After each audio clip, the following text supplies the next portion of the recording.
Mavericks fans, Thunder fans, both of your MVP finalist candidates have gotten you into the second round thus far. And all the basketball fans across the globe are fortunate to get to see them both clash against each other. Winner goes to the Western Conference Finals. I am Ty, welcome to America's Sports, and we are going to preview, break down, and predict this series like we have with all the others. Let's get into it.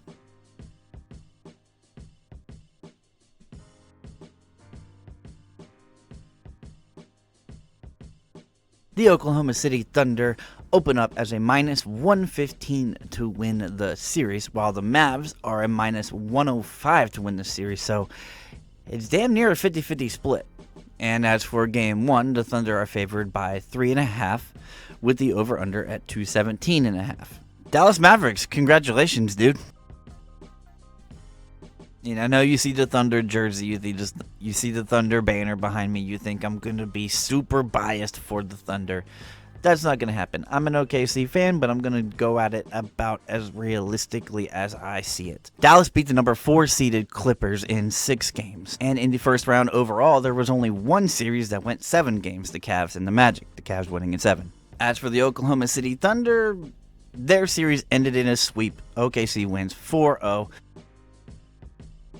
2 straight wins at home, 2 straight wins on the road. I think OKC, besides maybe Game 1, played pretty well. I wouldn't say 100%, but they played pretty close to that in Games 2 through 4. I thought Game 1 was the only game where they started off a little bit rusty.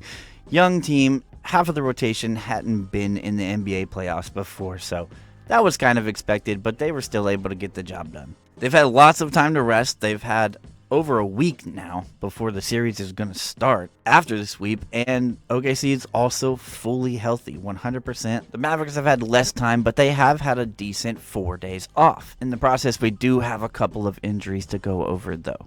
Maxi Kleber got hurt in the series, and Kleber will be reevaluated in 3 weeks, so that's a pretty shitty loss, but on the other hand, the good news is Tim Hardaway Jr. looks like he's going to be healthy and ready to go for the whole series. Hardaway, over the course of the regular season, averaged 12 points per game against OKC. In the regular season, OKC beat Dallas 2 out of 3, but that doesn't even matter. I mean, even the last game, Dallas, I don't think, played any of their starters in a beatdown, which ultimately gave us the 1 seed, so I really appreciate that, actually. In those 6 games, LUKA averaged just a hair under 30 points. He's probably going to put up a big number again. I mean, this is Luka Doncic we're talking about here. But the key here for me is I think that Luka is going to have to raise his 3-point percentage. He shot about 24% from 3, and he was 15% from 3 at home.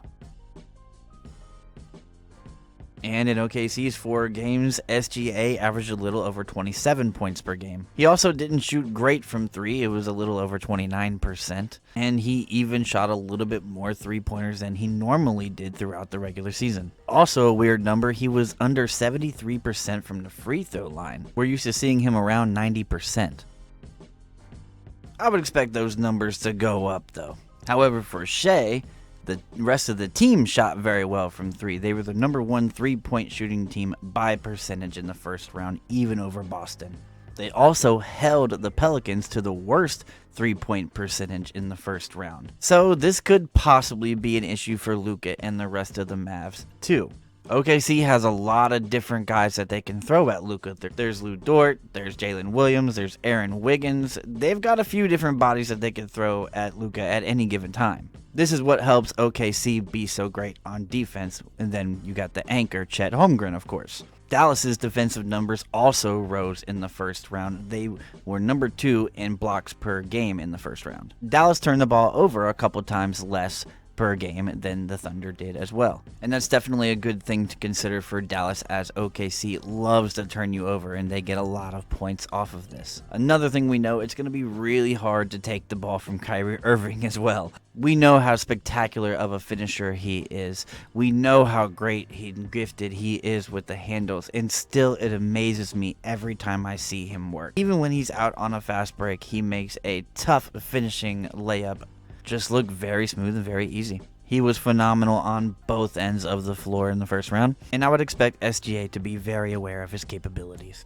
I'm so interested to see how Jalen Williams, the number 2 option for OKC, responds to Kyrie's play. In those 4 games versus the Pelicans, Jalen got a little bit over 21 points per game, which was more than his regular season average. He also shot pretty well, especially on the road. He did a little bit of everything, and his plus-minus was an 18.5. As an OKC guy, you can't get over how grateful you are for a Jalen Williams kind of player. Really, the whole rotation. But Jalen Williams, man, he does so much for you. So much good. He has really helped Chet Holmgren on the glass. His passing has gotten so much better since just a year ago. And it's very hard as the defender to disrupt his shot, especially when he's going at you to the hole. Alright, so we're here at prediction time.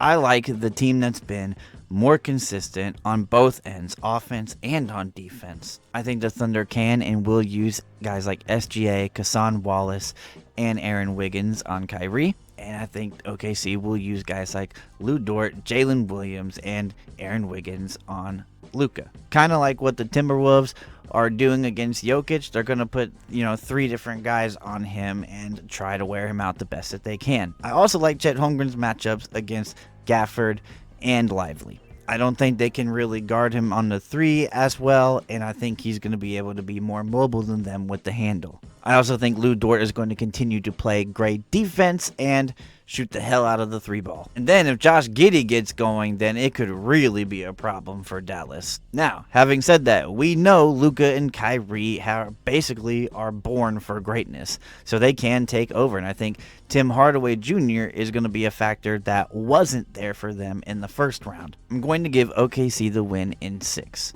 I think OKC wins the first 2 at home, Dallas wins their first 2 at home, and then OKC wins the next 2 games. The only thing I kind of worry about with OKC's offense is game 1 maybe coming out a little bit rusty because of all the time off that they've had. They've really only been able to practice over the last 8 days or so. Just like with the Minnesota Timberwolves, I don't care about this whole youth or having been there before. Like, half the rotation of OKC has played in the playoffs before this year. Well, if you haven't seen my other predictions for the second round yet, it's not too late. Check it out right up here and whatnot. We're locked in for the NBA playoffs, and we're coming with some more NFL content very soon. I want to thank all my football guys for being very patient with me. But until next time, guys, you'll catch me in the next one.